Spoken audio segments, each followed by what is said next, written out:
বন্দরনগরী চট্টগ্রামের সিটি কর্পোরেশনের খাল কাটার সময় গ্যাস লাইন কাটা পড়ার ৩ দিনেও গ্যাস সরবরাহ স্বাভাবিক হয়নি। এতে চরম ভোগান্তিতে পড়েছেন নগরবাসী। সোমবার সকাল থেকে আবার পাইপলাইন সংস্কারে কাজ শুরু করেছে কর্ণফুলী কর্তৃপক্ষ। ৩ দিন ধরে বাসাবাড়িতে গ্যাস না থাকা চরম দুর্ভোগে পড়েছেন নগরবাসী। হালিশহর, আগ্রাবাদ, বন্দর, জামাল খান, আসকার দিঘির পাড় সহ বিভিন্ন এলাকায় গ্যাস সরবরাহ বন্ধ রয়েছে। বাসাবাড়িতে গ্যাস না থাকায় তার চাপ পড়েছে হোটেলগুলোতেও। নগরীর সিএনজি ফিলিং স্টেশনগুলোতে গ্যাস সরবরাহ না থাকায় এসেও ফিরে যেতে হচ্ছে চালকদের। নগরীর ইপিজেড এলাকায় সিটি কর্পোরেশন খালের ওপর রিটেইনিং ওয়াল নির্মাণের সময় গ্যাসের পাইপলাইন কাটা পড়ায় শনিবার বিকেল থেকে নগরীর টাইগার পাস, হালিশহর ও বন্দর এলাকায় গ্যাস সরবরাহ বন্ধ রয়েছে। আমাদের এখানে গ্যাস না আজকে 3 দিন হয়েছে। আমাদের রান্নাবান্না করতে খুব কষ্ট হয়েছে। সিলিন্ডার দিয়ে কোনো মতো সারতে হচ্ছে। কোনো ইনফরমেশনও ছিল না, থাকলেও 3 দিনের প্রিপারেশন নিয়ে কখনো সংসার চলবে না। তাই এখন তো অবশ্যই জিনিসটা খুব সমাধান হওয়া উচিত।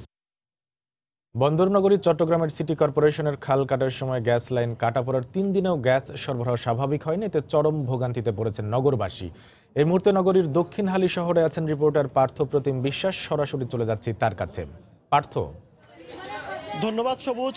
3 দিন ধরে চট্টগ্রামে কিন্তু গ্যাসের সংকট রয়েছে, আর এই মুহূর্তে গ্যাসের সংকটের কারণে সাধারণ মানুষের দুর্ভোগ কিন্তু চরম আকার ধারণ করেছে। গ্যাস না থাকার কারণে বিশেষ করে বাসাবাড়ির যারা গৃহিণী রয়েছে তাদেরকে কিন্তু চরম ভোগান্তিতে পড়তে হচ্ছে।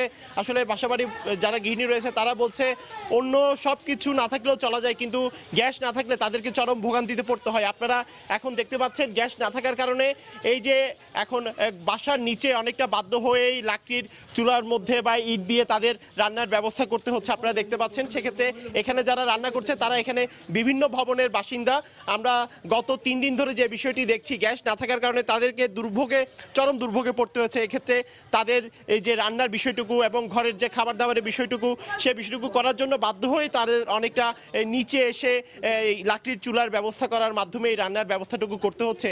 শুধু এই জায়গার চিত্রই কিন্তু এমনটি নয়, আমরা দেখেছি নগরীর বিভিন্ন জায়গায়, বিশেষ করে আমরা এখন আছি দক্ষিণ হালিশহর এলাকায়। এই হালিশহর এলাকার প্রায় আগ্রাবাদ, বন্দর এলাকা, পতেঙ্গা এলাকা, হালিশহর সহ নগরীর জামাল খান, আসকার দিঘির পাড় সহ বিভিন্ন জায়গায় গ্যাস না থাকার কারণে চরম ভোগান্তিতে পড়েছে সাধারণ মানুষজন। আর যারা নিম্নয়ের মানুষজন রয়েছে সবার পক্ষে কিন্তু প্রতিদিনই হোটেল থেকে কিনে এনে খাওয়ার কোনোভাবেই সম্ভব নয়। সেক্ষেত্রে তারা অনেকটাই বাধ্য হয়েই এই লাকড়ির চুলার মাধ্যমে রান্নার ব্যবস্থা করছেন। যারা খেটে খাওয়া মানুষজন রয়েছে, একদিকে তারা যেরকম গ্যাস না থাকার কারণে অনেকে আমরা দেখেছি সিএনজি অটোরিকশা যারা চালায় তাদেরকেও কিন্তু চরম ভোগান্তিতে পড়তে হয়েছে। সেক্ষেত্রে তারা বলছে কয়েকদিন তারা কোনো কাজ করতে পারেনি, কিন্তু যারা মালিক পক্ষ রয়েছে তাদেরকে টাকা দিতে হচ্ছে।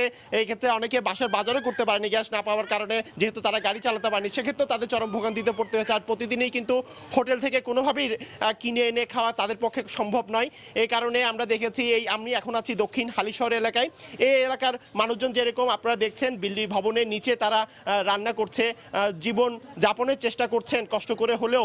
সেক্ষেত্রে অন্যান্য জায়গায়ও কিন্তু একই অবস্থা। এক্ষেত্রে তারা বলছে যদি অতি শীঘ্রই আসলে গুরুত্ব সহকারে এই চট্টগ্রামে যে গ্যাসের সংকট সৃষ্টি হয়েছে সেই গ্যাসের সংকট সমাধান করা যায় তাহলে তাদের অনেকটাই দুর্দশা লাঘব হয়। আপনারা জানেন শনিবার আমরা জানি যে সিটি কর্পোরেশনের মাইটেল্লা খাল এলাকায় খাল খনন করার সময় এখানে একটি লাইন কাটা পড়ে এবং লাইন কাটা পড়ার কারণেই কিন্তু চরম দুর্ভোগ পোহাতে হয়। সেক্ষেত্রে 3 দিন ধরে এখানে কাজ চলছে, কিন্তু এখনো পর্যন্ত লাইন সংস্কারের তেমন কোনো আশানুরূপ সমাধান করা সম্ভব হয়নি। আমরা কিছুক্ষণ আগে এখানকার কর্ণফুলী গ্যাস ডিস্ট্রিবিউশন কর্তৃপক্ষের সাথে কথা বলেছিলাম, তিনি আমাদেরকে জানিয়েছে আজ রাতের মধ্যে গ্যাস সংকট যাতে সমাধান হয় সেই বিষয়ে তারা কাজ করবে। তো এই ছিল আমার কাছে এখনো পর্যন্ত চট্টগ্রামের দক্ষিণ হালিশহর এলাকা থেকে এখানকার সর্বশেষ খবর।